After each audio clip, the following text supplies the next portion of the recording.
Bienvenue dans cette vidéo où on va parler d'un sujet qui pique un peu. Pourquoi chaque année, vos bonnes résolutions échouent-elles?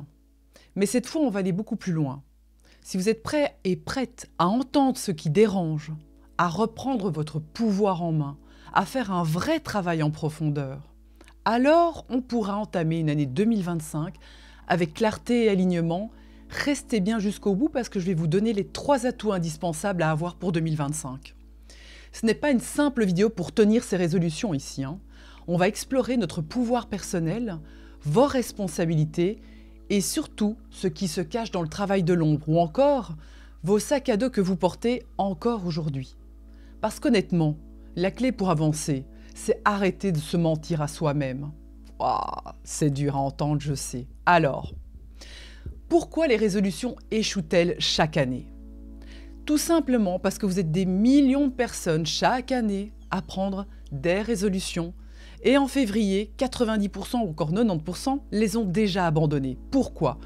Parce que ce sont des résolutions qui sont souvent superficielles et basées sur ce que l'on croit devoir faire et pas ce dont on a vraiment besoin. La vérité, c'est qu'on oublie une étape essentielle, faire un bilan honnête avec soi-même.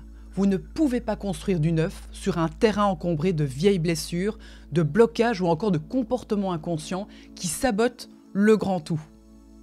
Alors, qu'est-ce qui bloque vraiment? Et si on plongeait dans ce travail de l'ombre pour y voir clair?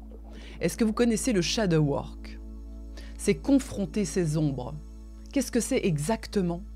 C'est le travail de l'ombre, c'est aller voir ces parties de vous que vous cachez, que vous cachez. Vos peurs, vos hontes, vos colères, et apprendre à les reconnaître et à les transformer. Parce que ce que vous cachez contrôle votre vie en silence. Les questions d'un shadow work, par exemple. Qu'est-ce que je n'aime pas chez moi? Qu'est-ce que je ne veux surtout pas que les autres sachent de moi? Ici, on touche à la honte. C'est ce qui vous freine, mais que vous n'osez pas confronter. Une autre question, c'est qu'est-ce qui me met en colère à coup sûr? Cette question révèle souvent des situations où encore vous ne vous posez pas vos limites, ou encore vos valeurs sont bafouées. Une autre question, où est-ce que dans ma vie, je me sabote? Et regardez les cycles qui se répètent. Souvent derrière, il y a la procrastination, une certaine dépendance, ou encore des comportements toxiques. Qu'est-ce que je continue d'accepter alors que je sais que cela me fait souffrir? Une relation toxique, un travail qui vous épuise, ou encore des pensées dévalorisantes. Ou encore, quelle émotion me paralyse le plus souvent et pourquoi? Identifiez si c'est la peur, le doute ou encore le manque de confiance en vous. Je vous invite simplement à faire pause là maintenant et d'être honnête avec vous-même. Ce n'est pas un travail facile, le shadow work. Ça demande une vraie envie de vous connaître. Mais osez aller se voir dans toutes ses parts, et pas que de la lumière. La part d'ombre aussi. Qui suis-je et qu'est-ce que surtout je ne veux pas aller voir? C'est ça le travail de l'ombre. C'est oser se poser ces questions, se poser et oser au fait ouvrir ces blessures, ces émotions, ces petites parts de nous qui n'ont pas été entendues ni écoutées. Parce que simplement mettre le doigt dessus, ça va vous donner énormément en tout cas de valeur pour pouvoir les travailler et ensuite les transcender pour passer à autre chose. Allez, c'est parti! Les 3 atouts à avoir pour 2025, s'entourer de bonnes personnes, oser dire des situations que vous n'acceptez plus et recevoir autant que l'on donne. Premièrement, nous ne pourrons plus avancer si nous continuons d'entretenir des relations ou encore des situations qui nous tirent en arrière. 2025, c'est l'année où vous devez nettoyer tout ça.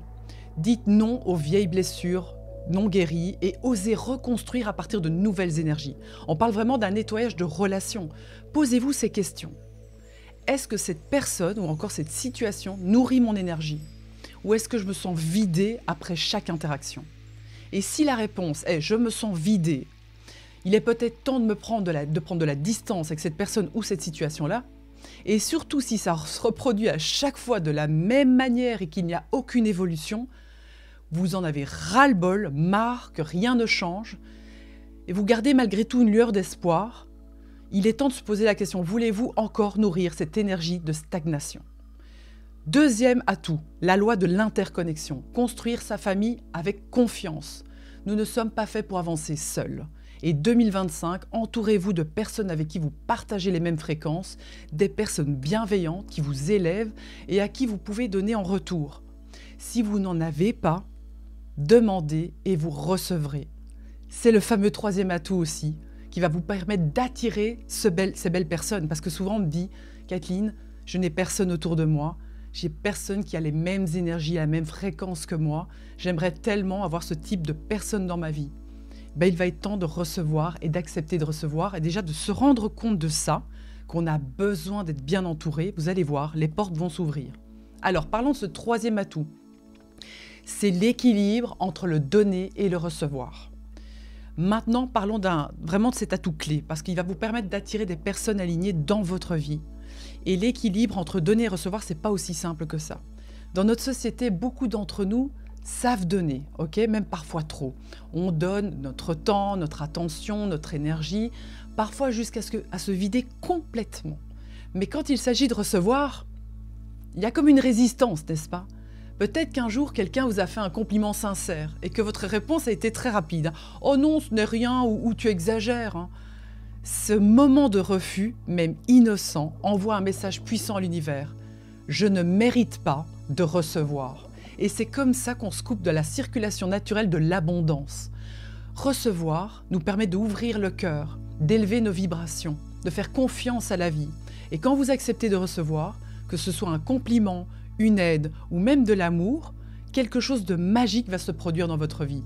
Votre cœur s'ouvre. Vous reconnaissez votre propre valeur. Et cette énergie attire naturellement des personnes qui vivent dans la même fréquence que vous. Celles qui donneront et recevront dans un équilibre sain et nourrissant.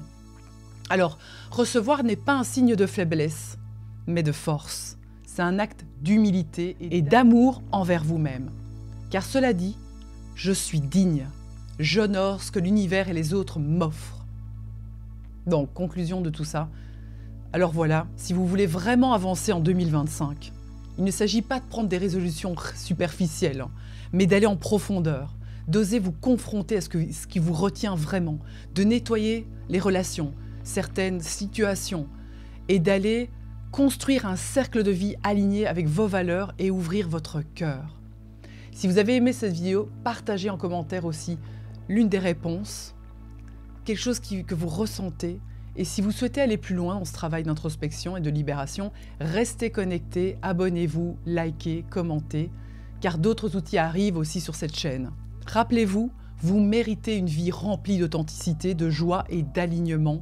Mais tout cela commence par une chose, votre responsabilité personnelle. Vous êtes maître de votre vie. Et moi, je vous souhaite en tout cas une très belle année 2025. Au revoir.